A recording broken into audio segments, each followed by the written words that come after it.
सबों को यीशु से हाय। मेरे यूट्यूब चैनल पर आप सबों का एक बार फिर से स्वागत है। आज जो मेरा टॉपिक है वो है यीशु का वचन हम सबों के बीच कैसे पहुंचा। प्रियो, यीशु के क्रूस मृत्यु के बाद उसके शिष्य जो थे बड़े परेशानियों का सामना करते हुए प्रभु के जीवित वचन का प्रचार प्रसार किया करते थे। उनके जीवन में बहुत सारी कठिनाइयाँ आई, फिर भी उन्होंने हिम्मत नहीं हारी और प्रभु का जीवित वचन का प्रचार प्रसार करते रहे, देश विदेश में करते रहे। और इसी विषय पर आज हम छोटी सी चर्चा करेंगे। परमेश्वर उन सब के लिए जो उन्हें ढूंढते और उस पर भरोसा रखते हैं, परमेश्वर उनके ज़रूरतों को पूरा करते हैं और उनके कार्यों को सफल बनाते हैं।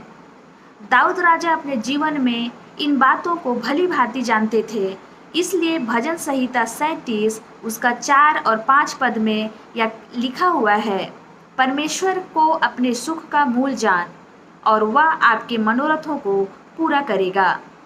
अपने मार्ग की चिंता यहोवा पर छोड़ और उस पर भरोसा रख, वही पूरा करेगा। संसार में अधिकतर लोग यही कहते हैं, हम तो सब बातों में यीशु पर ही भरोसा रखते हैं, लेकिन फिर भी हमारे जीवन में कोई अंतर दिखाई नहीं देता। प्रियो, परमेश्वर पर भरोसा रखने का मतलब है उसके मार्गों पर चलना और उसके बताए गए वचनों के अनुसार अपना जीवन व्यतीत करना। हम उसके बताए गए वचन में तब तक नहीं चल सकते जब तक हम उसके वचन का अध्ययन नहीं करते या उसके वचन के अनुसार नहीं चलते।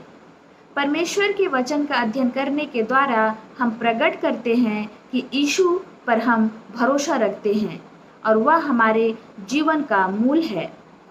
हमें सचमुच में उसके बताए मार्गों पर चलना है, उसके जीवित वचन का अध्ययन करते रहना है, तब हमें परमेश्वर अपने आशीषों से भर देगा।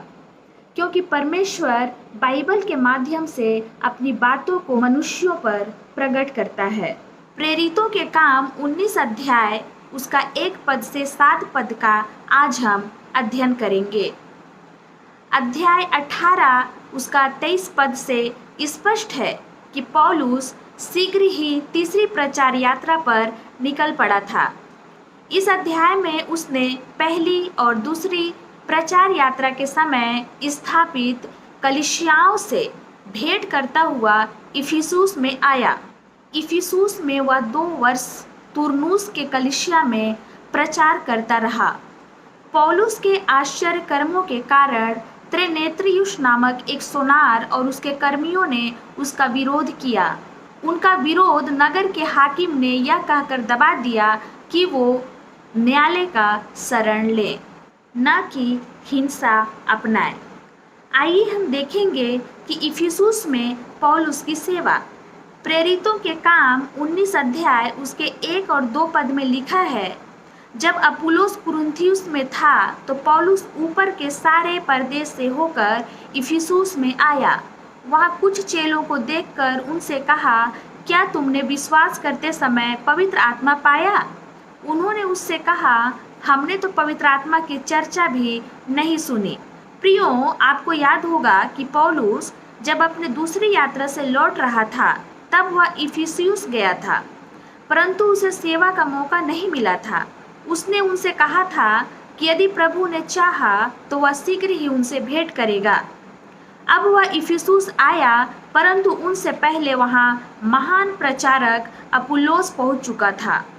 आपको याद होगा कि अपुल्लोस को यीशु की मृत्यु और पुनरुत्थान के बारे में कुछ भी पता नहीं था। जब तक अक्विला और प्रिस्किल्ला ने उसे जानकारी न दी, वह केवल यूहन्ना के बपतिस्मा का ही प्रचार प्रसार करता था, क्योंकि उसका ज्ञान वहीं तक सीमित था। उसके प्रचार का परिणाम यह हुआ कि इफिसुस के विश्वासी केवल यूहन्ना के बपतिस्मा तक ही समझ पाए थे और उन्हें पवित्र आत्मा के बपतिस्मा के बारे में कुछ भी जानकारी नहीं थी। पौलुस को इसका पता चल गया था। पौलुस ने उससे पूछा, क्या तुमने विश्वास करते समय पवित्र आत्मा पाया? उन्होंने कहा, हमने तो पवित्र आत्मा की चर्चा भी नहीं सुनी। उन्हें केवल यूहन्ना के बपतिस्मे तक ही शिक्षा दी गई थी। उन्हें प्रभु यीशु के बारे में और पेंतीकोस्ट के बारे में कुछ भी पता नहीं था।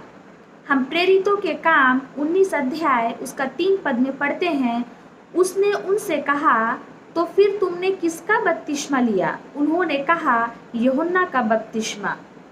देखिए, बपतिस्मा तो ले लिया था, परंतु उद्धार से वंचित थे, क्योंकि उनका उद्धार नहीं हुआ था। अतः उन्होंने पवित्र आत्मा नहीं पाया था। प्रियो, प्रभु यीशु में विश्वास करते ही हम पवित्र आत्मा द्वारा नया जीवन पाते हैं और हम पवित्र आत्मा द्वारा विश्वासियों के समूह में बपतिस्मा पाते हैं। जो ही हम प्रभु यीशु मसीह में विश्वास करते हैं, त्यों ही यह हो जाता है। पौलुस समझ गया था कि उनके साथ ऐसा नहीं हुआ है। अब पौलुस ने उन्हें समझाया कि उन्हें उद्धार पाने के लिए प्रभु यीशु मसीह में विश्वास करना है। उन्होंने पौलुस की बात मानी और विश्वास किया। प्रेरितों के काम 19 अध्याय उसका 4 और 5 पद में लिखा है, पौलुस ने कहा, यूहन्ना ने यह कहकर मन फिराव का बपतिस्मा दिया कि जो मेरे बाद आने वाला है उस पर अर्थात यीशु पर विश्वास करना। यह सुनकर उन्होंने प्रभु यीशु के नाम में बपतिस्मा लिया। यूहन्ना का बपतिस्मा मन फिराव का बपतिस्मा था, अर्थात यीशु के आगमन से पहले की तैयारी। अब मनुष्य मसीह को ग्रहण करके उद्धार पाता है। उन्होंने अपुल्लोस की शिक्षा द्वारा उद्धार नहीं पाया था, क्योंकि उसके प्रचार में मसीह की चर्चा नहीं थी। कुछ टीकाकारों के अनुसार उन्होंने अपिल्लोस का प्रचार ग्रहण करके उद्धार पाया और पौलुस की शिक्षा पर पवित्र आत्मा पाया। हम स्वयं यह देख सकते हैं, ऐसा नहीं हुआ था। प्रेरितों के काम 19 अध्याय उसका 6 और 7 पद में लिखा है, जब पौलुस ने उन पर हाथ रखे तो पवित्र आत्मा उन पर उतरा और वे भिन्न भिन्न भाषा बोलने और भविष्यवाणी करने लगे। ये सब लगभग 12 पुरुष थे। वे सुसमाचार को अन्य अन्य भाषा में व्यक्त कर रहे थे, ऐसी भाषा जो किसी के द्वारा समझी जा सके। इफिसुस रोमी साम्राज्य का विभिन्न भाषाओं का शहर था। वहाँ के नागरिक अलग अलग भाषा बोलते थे। अतः दृश्य वैसा ही था जैसा पेंतीकोस्ट के पूर्व यरूशलेम में था। उस समुद्री तट पर पूर्व और पश्चिम का मिलन होता था। अब वे संपूर्ण नगर को मसीह का सुसमाचार सुनाने योग्य थे। ध्यान दें कि वहाँ 12 पुरुष थे। यह इफिसुस में सेवा का आरंभ था। पौलुस के सेवा का कुरिन्थ नगर में बड़ा नाम था, परंतु इफिसुस में उसकी सेवा और अधिक प्रभावशाली रही। इस प्रकार से जो यीशु के अनुयायी थे, वे जगह जगह जाकर प्रभु यीशु मसीह के वचन का प्रचार किया करते थे और इस प्रकार से प्रभु का वचन देश विदेश में फैलता ही गया। देश के कोने कोने में आज यीशु का वचन फैल रहा है। इस छोटी वचन पर प्रभु बहुतायत की आशीष देवे। आमीन। यीशु है।